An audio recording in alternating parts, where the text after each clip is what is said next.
Your job is not exploiting you, it is pricing you. And the uncomfortable part is not the number on your paycheck, it's the possibility that the number makes sense. You are not paid for how tired you feel. You are not paid for loyalty.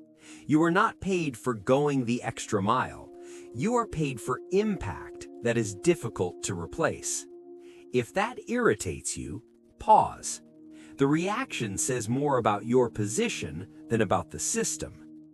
There is a dominant narrative. It says companies exploit workers. It says the system is rigged. It says effort is taken advantage of. It says loyalty is punished. It says the worker almost always loses. And yes, real exploitation exists. There are underpaid roles. There are toxic managers. There are dysfunctional organizations. But beneath all of that sits a deeper belief, rarely examined carefully. If you are dissatisfied with your salary, your title, or your professional growth, the primary cause is external. This belief serves a powerful psychological function. It organizes frustration. It assigns a villain. It protects your identity. If you earn little, the market is unfair. If you're not promoted, leadership is political. If you're stagnant, the company doesn't recognize talent. The structure is simple, and when something is simple and emotionally protective, it spreads quickly. It allows you to say, "I'm doing everything right." Maybe you are, but that sentence usually ends the investigation too early. You wake up early, you commute, you complete your tasks, you solve problems, you stay late when necessary. At the end of the month, your paycheck barely covers your expenses. The logic seems direct. I give time, I give energy, I give effort. I receive little. Therefore, I'm being exploited. The conclusion feels even stronger when you compare numbers. You see revenue reports. You hear about executive bonuses. You notice the lifestyle gap between leadership and staff. The difference is visible, and visible differences trigger emotional reactions. On top of that, you were taught something from childhood. Effort leads to reward. In school, studying more usually leads to better grades. In sports, training harder usually improves performance. So it seems reasonable to expect the same rule at work. If I work harder than average, I should earn more than average.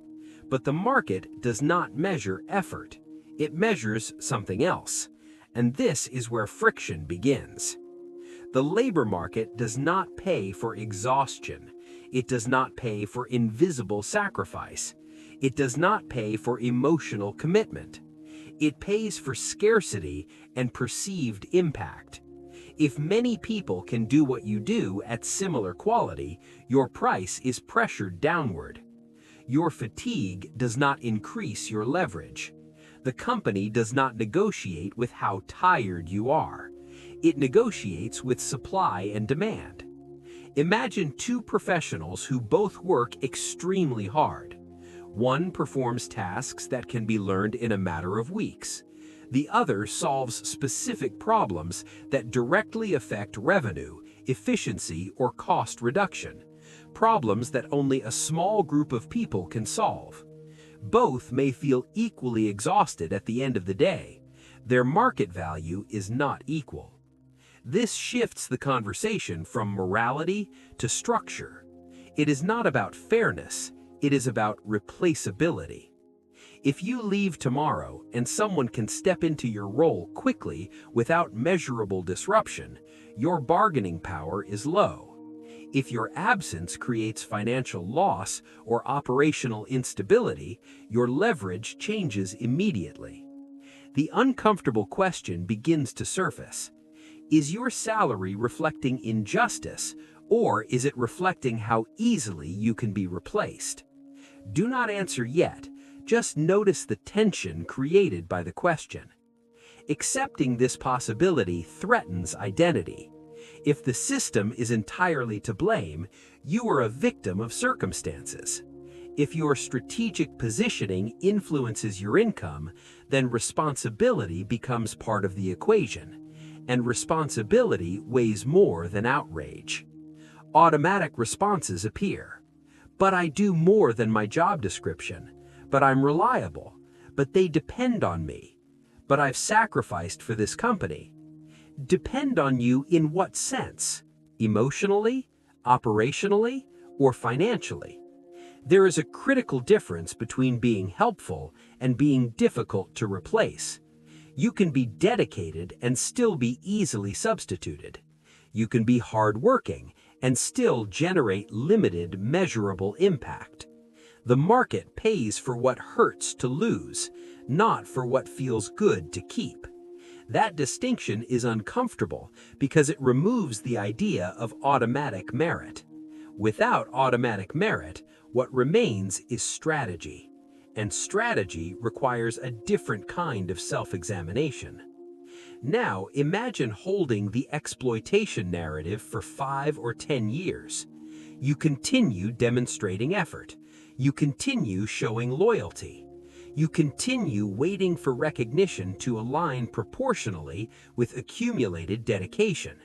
Small raises happen, minor title changes occur, surface-level adjustments appear, but structurally, nothing changes. You remain in a highly replaceable function. Your leverage remains limited.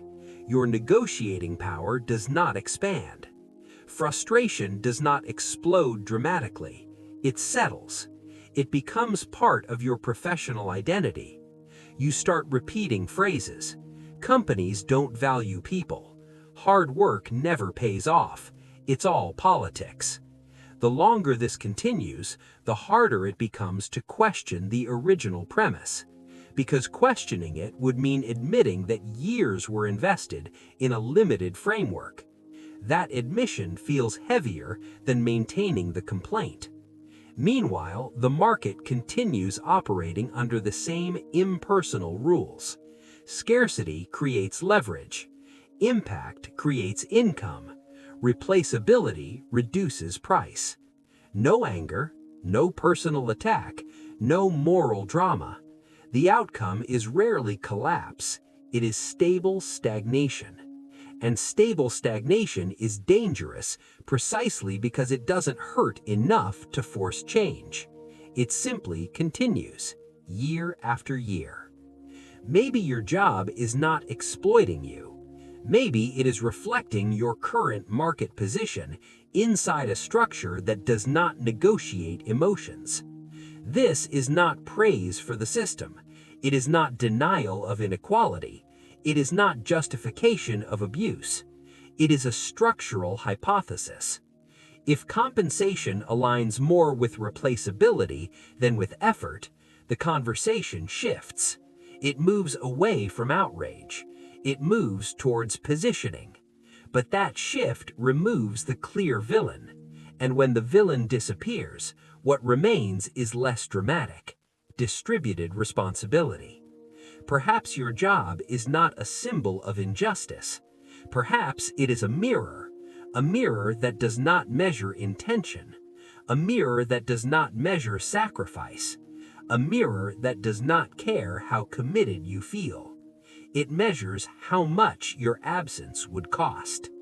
That is uncomfortable, but it may be real. And if it is real, continuing to believe the comfortable version does not change the reflection. The mirror remains silent. Pricing.